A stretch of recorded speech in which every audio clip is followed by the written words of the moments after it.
Is this lady a political headache for her own husband, given her wealth? We didn't hear too much from Liz Truss's other half. There wasn't time.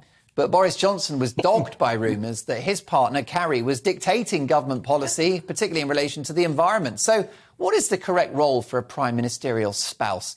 Invisible and supportive like Dennis Thatcher or Philip May? Or a hands-on co-pilot like the aforementioned Carrie Johnson or perhaps Cherie Blair? David?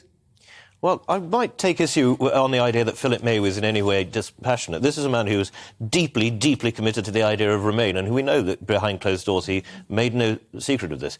I think it's an extremely difficult balance to draw. If you are, as Carrie Johnson was, and as we know Dennis Thatcher was in his own less party political way, a political being, it's ludicrous to expect that just because your partner or husband or wife becomes Prime Minister, you'll be able to turn that side of your personality off. What we should expect, however, is that that partner does not have an undue influence on policy.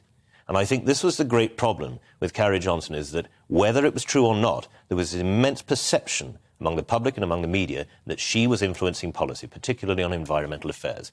Now, we knew that Dennis Thatcher was an old-fashioned reactionary, die-hard Tory, but there was never, I think, any suspicion that Mrs Thatcher was influenced by that in her making of policy for the nation. We know, for instance, that Cherie Blair has deep, deep convictions on human rights, in which she's an eminent silk. And yet I don't think there was ever any real suspicion beyond conjecture and innuendo that she was influencing Mr Blair in his policy as Prime Minister.